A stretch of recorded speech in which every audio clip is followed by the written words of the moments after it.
Très heureux de vous retrouver encore une fois de plus dans ces nouveaux numéros sur HMD Sport pour la première fois.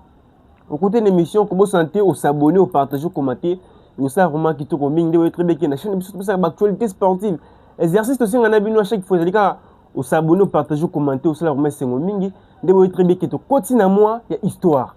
Moi, autrement, moi, histoire. Aujourd'hui, tous allez les 2 mars. Le 2 mars, il nous reste 29 jours pour jouer la finale. Donc, on est là pour parler de l'actualité. C'est moi ici, tous allez vraiment de temps en temps avec vous, pour tout le bateau solo là, à ce qui concerne l'actualité sportive. L'objectif reste le même, de prendre la qualification pour la Coupe du Monde. Donc, moi, vraiment, ma Cameroun des Ali, de s'abonner, de partager, de s'abonner, de s'abonner déjà pour rater ma bonne nouvelle, orienter mes informations en temps réalité, s'abonner, partager, commenter. Et c'est là vraiment qui te remet. L'autre, c'est pour tout le l'actualité, ne très bientôt le binationaux. Actuellement, peut-être ce n'est plus le temps. Il y a le débat binationaux. Quels sont les binationaux qui vont venir jouer à section? Actuellement, peut-être ce n'est plus le temps. Ce n'est plus les moments. Actuellement, peut-être on va regarder, analyser comment la Jamaïque joue, comment la Nouvelle-Calédonie joue. Mais, tant qu'il y a un appel de binationaux, donc aujourd'hui, on va parler sur la vérité sur les dossiers Mavididi. Parce qu'actuellement, il faut tout ça focus dans le match. On ne peut pas être déconcentré. C'est Mavididi à accepter. Aujourd'hui, je suis venu parler sur la vérité. Est-ce que Stéphie Mavididi a accepté de jouer pour la sélection congolaise? Est-ce que Stéphie Mavididi a déjà eu son passeport congolais? On en parle dans cette émission. La même émission, on a décidé. Donc, on a préparatif, il y a des adversaires dans l'émission. Parce que j'ai vu les Congolais, ils ont déclaré Jamaïque a sa préparation. Nouvelle-Calédonie a sa préparation. Pour la Syrie, on va parler aussi sur la performance de nos joueurs dans le week-end. Performance va jouer dans le week-end. Dans ma clé respectif, on va parler de ça dans cette émission. Ensuite, quand on a la élection, il y a Fekofa. On a vraiment donc mentionné les belles là. Tout s'abonner, tout partager, ça vraiment c'est un minimum remarqué. Voilà, nous avons bien la santé me dérange, mais l'actualité nous oblige à revenir encore pour parler. Donc tout s'abonner, tout partager, ça vraiment quitte coming. Aujourd'hui, on va parler binationaux. On va commencer la binationaux. Tout le Stéphie Mavididi. On va parler sur la vérité sur le dossier Stéphie Mavididi. Actuellement, j'ai vu dans la toile, Stéphie Mavididi a accepté de jouer pour la RDC. Stéphie Mavididi, il a reçu son passeport de jouer pour la RDC. Actuellement, peut-être que ce n'est pas les moments pour le Syriens. Mais, ce toye, ils apportent son opinion. Les Congolais, na bonne information, contrairement à la concentrer sur la fausse information sur la toile. Pas jeune au monde à Kezara, Moutma Rola la mouka publié après d'autres passes basal va copier coller. Ce qu'on peut retenir sur le dossier Stéphie Mavididi n'a pas encore reçu son passeport. Non, j'ai passeport on a été. Mais changement de nationalité est en cours. État vraiment à sous pour accepter à changer nationalité, FIFA validé est en cours. On a rassuré Binondi Angwana. Il avait déjà accepté de jouer pour la RDC, Stéphie Mavididi. Mais il n'a pas encore reçu son passeport. Il n'a pas encore reçu son passeport. Donc, étape Yasuka pour acheter une nationalité, à représenter la RDC, ils étaient en cours. C'est ce qu'on peut retenir. Mais il n'a pas encore reçu son passeport. On est sur le moment dans le réseau, il y a fausses informations. Moi, avant de venir vous parler de ça, je suis renseigné. Tony tout. On va en coulisses. Donc, ce que je vous dis, c'est vrai. Étape déjà pour acheter une nationalité comme il y a un Souka. Mais, quand ça passe pas, on a aussi passeport. Stéphie Mavididi. Ça dépendra, il y a FIFA, ceux qui m'ont c'est la même chose. Peut-être à mois de mars, si Azupé passeport, peut-être à mois de mars, mais Stéphie Mavididi a eu passeport. Mais il avait accepté de jouer pour les RDC. Ce qu'on peut retenir en bref, c'est ça. Maintenant, même si étape on est Souka, FIFA validé, ensuite passeport on est, est-ce que les importeurs ou sélectionnés, est-ce qu'ils mènent la sélection? Beaucoup de gens dans les commentaires. Parce qu'actuellement, tout le monde c'est l'une des choses autres de chaque fois, c'est les secteurs autres de chaque fois, et le secteur offensif. Bataka Nabiso, on marque vraiment trop tôt. Bataka Nabiso, baza difficulté de claim de bon. Toling Bataka mako o baza vraiment solide. O ba chakande. Mais là si Stéphie Mavididi, makamto leki, Azui passe peur naïe. Est-ce que les coachs peuvent le sélectionner pour le mois de mars? C'est la grande question. Écrivez-moi en commentaire. Ceux qui peuvent coach peut sélectionner Stéphane Mavilidi, ceux qui m'ont et comme pour eux. Mais selon moi, même si étape Yasuka, il y a une sélection congolaise, il y a changement de nationalité et s'il est au point FIFA, Azui passe peur naïe. Pour moi, Stéphane Mavilidi ne mérite pas la sélection. Tant qu'on ne mérite pas la sélection, Stéphane Mavilidi doit bien aller. Mais actuellement, Stéphane Mavilidi ne mérite pas la sélection. Tant que à chaque fois, on doit utiliser la méritocratie. Dans la méritocratie, tu as la performance, temps de jeu. Déjà, Stéphane Mavilidi, c'était un attaquant. Avec la deuxième division, il y a Angleterre en championship. Bah, même chose, on les a attaqués dans la mutuelle, mais chez Kelia, bah, Bongonda, Tolingi, bah, Wissa, Tolingi. Actuellement, s'il y a un attaquant à l'égard de la sélection congolaise, il va aller coller à Mécha qui est au bon monde. Pour moi, Mavilidi ne mérite pas la sélection. Parce que statistiquement, Stéphane Mavilidi, il a joué 31 matchs, il a marqué 2 buts, il a donné une passe décisive. 31 matchs joués, 2 buts marqués, une passe décisive. Pour un attaquant. Statistique, il y a et donc j'ai bien été qu'il y a une sélection congolaise. Peut-être que contre Ngaï, d'accord, mais moi, je suis venu dire ce qui est vrai. Si on parle de la méritocratie, parce que lorsqu'on parle de la méritocratie, tu as tant de jeux, tu es très performant. 31 matchs joués, excusez, 2 buts marqués, une passe décisive. Oscar Kabouit, il a joué combien de matchs? 16 matchs. 6 buts marqués, 4 passes décisives. Pourquoi pas Yorben Gaïa Otik Mavilidi? Parce que c'est ici que Mavilidi n'est pas méchant, c'est-à-dire qu'on voulait avoir des joueurs, on va dire les colos. Les joueurs, on va dire les colos. C'est ici que le banc est solide. Donc, Mavilidi, il a accepté de jouer pour la RDC. Pour se dire que la nationalité est en cours, mais il n'a pas encore réussi à passer par. Ce m'a montré l'équipe, avant qu'il y ait une sélection congolaise, il faut garder le niveau. Parce que même dans son club, il n'est plus titulaire. À ce côté, il a passé quelqu'un, il a 80 quelqu'un. Et ça, c'est parmi les critères où il y a un joueur à sélectionner. Parce que si on dit que M. Kele ne mérite pas la sélection parce qu'il a joué plus de 17 matchs, il a marqué un seul but, une passe décisive, bah tu vas aller par le bas. L'autre côté, pourquoi le M. Kele a mérité sélectionné? On a un exemple, bah tu vas aller par le bas bongo. M. Kele c'était expérimenté. Bon, mais pour Mavilidi, il ne mérite pas. Mavilidi, tu es à Leicester. Il y a cette dernière. Mavilidi, tu es à Montpellier. Ce n'est plus le même Mavilidi que Lucas Sikoyo. Lui également, quand il pensait de jouer pour l'Angleterre, il savait qu'il a un niveau. Il va mettre l'Angleterre. Mais actuellement, Atakoutou, il n'a pas le badin. Même ici en RDC, il ne mérite pas. Bon, Angleterre. Donc, c'est ce que j'ai bien aimé. Mais bonne chance parce qu'il a accepté de jouer pour la RDC, le joueur Stéphane Mavilidi. Tout ça là, concentré dans le match. Tout ça a été qu'on a fausse information. Mais moi, je me que joueur doit accepter, Non! Actuellement, c'est le moment de faire des articles, des publications. Il y a motivation, il y a encouragé. Parce que moi, il y a histoire. Tout les là contre Sénégal, dans le stade des Martyrs. Dans le mois de septembre. Dans le mois de mars, tu as finale. Tout les là contre Sénégal. Donc actuellement, tu sais que joueur boy, c'est passé. Non! Il nous reste 90 minutes pour écrire l'histoire. Tu dois la concentrer dans le match. Tout ça, c'est que coach Albaki boy, Mavilidi, joueur boy, non. Coach a émis pourquoi. Sur la méritocratie. Tout ça concentré. Mais c'est pas non, ce n'est pas ça. Tout ça uni.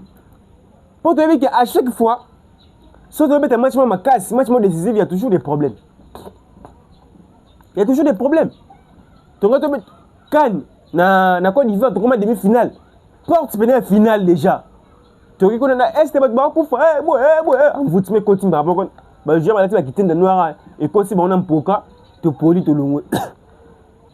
Excusez, la santé me dérange. Contre le barrage il y a intercontinental. Barrage de mettre en Afrique, au Maroc. Avant, bah joueur ba bêta, tout le monde oh président le bec, sur deux qualifications, chaque joueur reçoit 10 millions. Ah, bah joueur coûte passer de sortie médiatique, bah mon nom est bien té. Nous sommes des akara, bah bilo comment qu'on oya pour démoraliser, bah jouer et démoraliser bah tout. Pour quand ça le coup déjà tant que meilleur que président ba passer 10 millions, bah ah, là on va foutre quand tu vas passer 10 millions, bah quel beau sauter. Bah tu belé pas le bah bon, mais ça qui le coûte. Zaki Lukuta. Donc, tu l'ingité à ma camarade Suezal. Mais information le Kuta. Ma camarade Kuta, non. Actuellement, il faut se concentrer dans le match. Oh boy, il faut se concentrer dans le match. Ma camarade Suezal, il faut que préparation les guitares au côté Nabiso. J'ai vu les Congolais déclarer Jamaïque va mettre un match. Zamiko. La Nouvelle-Calédonie joue aussi des matchs amicaux. Donc, c'est ce que tu as dit. Bango, la majorité, c'est des joueurs locaux. C'est des professionnels. C'est capable de arrêter le championnat Bango pour passer à la préparation. Parce que Bango, il y a des matchs décisifs. Soit Jamaïque, soit gagné le roi à Nouvelle-Calédonie avec la finale de Bissau. Nouvelle-Calédonie, soit gagné Jamaïque avec la finale de Bissau. Baza capable de 4 championnats bango. Disons, baza peut un championnat amateur, on peut dire ça. Biso, il y a pas moyen, pour des gréements mettre un match amis, il y a pas moyen pour ça lango. Parce que biso ba joueur biso va mettre. Dans le bango il faut la meilleure préparation de cette ça là.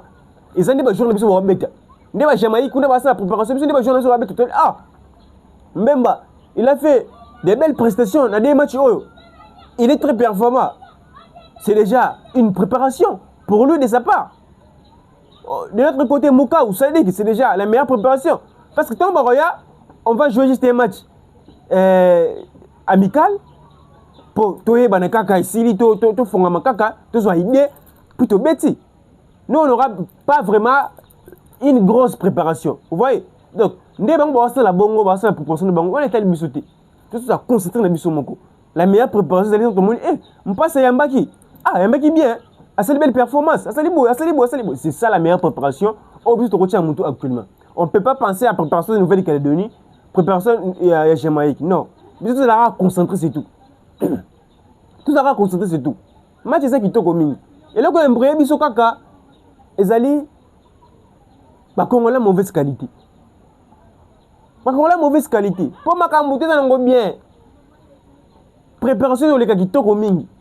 Bah, je n'ai pas conscient que Jamaïque, Nouvelle-Calédonie, RDC c'est liboso na bango. RDC c'est liboso na bango. Tout ça liboso na bango. Bah oui que match to bet des matchs encore, il faut ça dans la première mi-temps. La première mi-temps des matchs ici, so d'être 3 4 dans la première mi-temps. Deuxième mi-temps total en côté. To qui makin ça mobimba. Match déjà ici. Pour ceux qui te coupe du monde, to na tir au but par exemple, bah jeune biso ba sous pression. Au moins bah pénétrer le roi au raté de poli au tu gagné tu as la pression ma casse pour jouer avec la charge ya pays mobimba et ça mutu na ngai peut-être que coupe du monde après 52 ans des charges ya Brahim Diaz ils ont mutu na après 52 ans kan au monde et comme qui est ba ko ba marocain tout le monde mais biso so ba congolais ba venu tous là donc match on a déjà fait dans la première mi-temps parce qu'avec l'effectif que on a mis yo j'ai essayé de causer avec quelques personnes. Contre l'Algérie. L'Algérie est plus fort que la Jamaïque de Nouvelle-Calédonie. Mais on avait joué comme il faut. Même s'il y avait des petits soucis, mais on avait joué comme il faut. Donc la Nouvelle-Calédonie de la Jamaïque, tout ça va concentrer. Actuellement, tout c'est fier qu'on va jouer contre la Jamaïque. Tout c'est fier qu'on va jouer contre la Nouvelle-Calédonie. Non, c'est le temps de regarder comment la Jamaïque joue, comment la Jamaïque fait la préparation, comment la Nouvelle-Calédonie fait la préparation, comment la Nouvelle-Calédonie joue. C'est tout. Nous, on doit juste concentrer, tout à concentrer dans Bissomoko. Parce qu'on a des joueurs à grande qualité. Je ne pense pas, la Jamaïque, il y a un joueur, na niveau Bissaka, même Bakambu, je ne pense pas. Je ne pense pas na Nouvelle-Calédonie, basé na joueur. Na niveau de Twanzebe, na niveau de Bouchiri, je ne pense pas. On est favori, il suffit juste de concentrer unis. Vous allez remarquer, dans cette émission aujourd'hui, nous avons mobilisé vraiment les Congolais. Parce que ça, c'est ma toute première émission dans le mois de mars. Dans ces mois, on fera beaucoup d'émissions. Mais c'est ma première émission dans le mois de mars. Raison pour laquelle nous avons mobilisé nos bateaux. Tout ça unis. Tout ça unis. Tout le n'importe quoi. De l'autre côté, bateau basé à Jamaïque, bateau basé aux États-Unis, tout ça concentré. Tout ça concentré dans le match wana, bateau va voyager, communauté congolaise au Mexique, tout ça concentré, tout ça ngana, tout que le stade wana. Si le stade ne sera pas, le match ne sera pas délocalisé, tout ça concentré wana, match va bête makito komingi, maramtu et le gouvernement calme. Voilà, on va prendre la troisième thématique, tout sur la sous à ce qui concerne la performance des joueurs nabiso.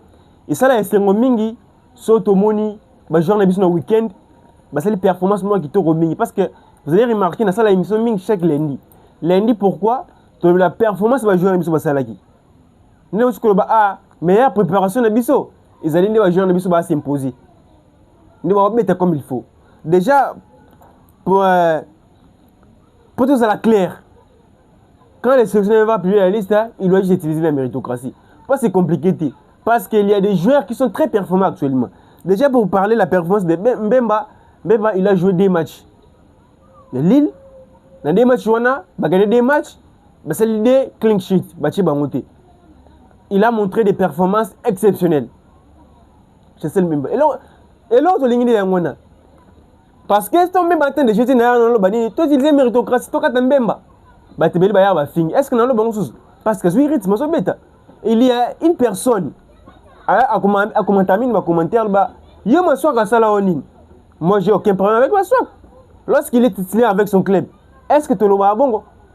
Tu comprends le bango depuis match à Sénégal depuis septembre 2025 parce qu'il n'était plus titulaire avec son club.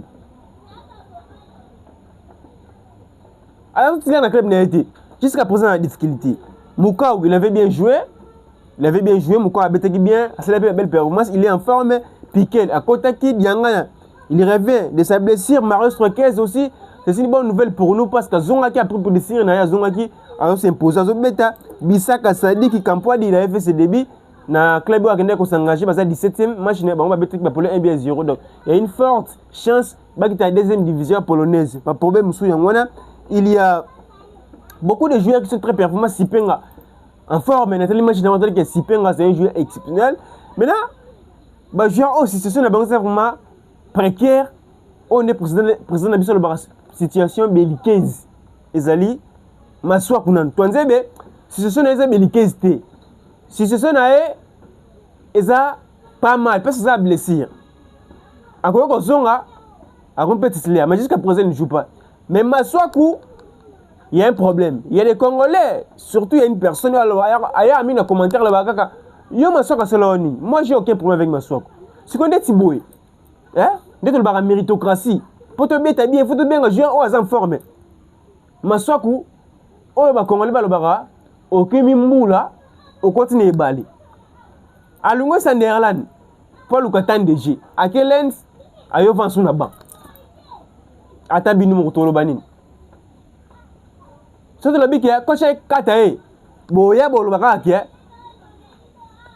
ma soeur est très performant. Atabaché, les jeunes fous ne peuvent pas marquer Bola. Ma soeur, parce que ma soeur est très expérimentée. Mais les joueurs ne jouent plus. Joueurs ont bêté.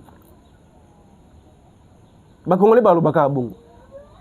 Maintenant, vu que coach a sélectionné, coach a sélectionné Karaye, mais tu sais que coach, Béra ou Salama contre le Sénégal, tu as une soutien Salama. Et tu as une chance, nous avons une chance. Parce que tu as raté la Coupe du Monde. Au monde, avant, Coupe du Monde, on a formé. Mais na mitu auto 20 to beta masolo qualification ya CAN 2026 c'est bandakan c'est la tirage. Mais nzama pesi biso chance to poli awa mais il y a la deuxième chance yango. To lingite berrer o esala ki ah esala mais ah pour to pour le Sénégal et c'est la Masusu parce que Masuku ne joue pas. Même si tu vas sélectionner Masuku mais ce n'est pas important de le mettre sur le terrain. Tandis qu'on a un Yoris KMB qui est tout flamme na gang. Vous voyez? Donc bateau ba lo bakenga na critiquer Masuku, ce n'est pas une façon de critiquer Masuku. C'est une façon de la vérité. Vu que bolimi Masuku coach a bengai. Mais ngana oseka na coach a fait service avec service Yoris KMB. Masuku côté. Pour le bakaka Yoris KMB ah Masuku a très performant en forme. Pardon, Masuku a très expérimenté. Expérience n'a pas compté, mais il ne joue pas avec son club. Babylon a tout impact à la sélection contre les Sénégalais. Tout le monde a dit bah joueurs bien, ce sont des joueurs qui très performants dans le club de Bango. Il y avait Bissaka qui avait bien joué. Dans la défense, il y avait Bissaka qui avait bien joué. Dans le milieu du terrain, il y avait Sadik qui avait bien joué. Et Doka, si je ne me trompe pas, Natak qui avait bien joué. Hormis Bakambu qui avait quelques minutes dans le club. Est-ce que Méchak avait bien joué? Il n'avait pas les clubs. Est-ce que oui, ça avait bien joué? Il avait bien été. La défense Nabiso. Est-ce que il avait bien joué contre le Sénégal? Il avait un problème. En Obétaté, même il n'avait pas les clubs, mais il ne jouait pas. Tolingba, même Betty Zouana et ça la maté, dans le mois de mars. C'est la raison pour laquelle on a vu la méritocratie. C'est ça. Donc, c'est vraiment bon. Pas entraîneur, Sébastien Desabre. On va prendre la deuxième thématique des élections à Fekoufa. Le 11, il faut Toyeba, Mokwambia Yesika, la fédération Nabiso. Pour la fédération Nabiso, c'est un problème. Championnat comme il faut, Magambese Bélé pas problème. Mais, il va déposer ma candidature. Le 12 mars, dépose ma candidature aussi là. Il pose un vision bien, au coin de déposer candidature. Tu l'ingite battement ya boy. Parce que, na moni ba trésor loi, ba chabani ndona, ba zis ma kula ba côté la candidature na bango.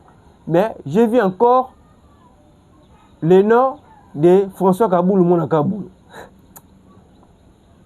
Batumususu, mon avis, hein?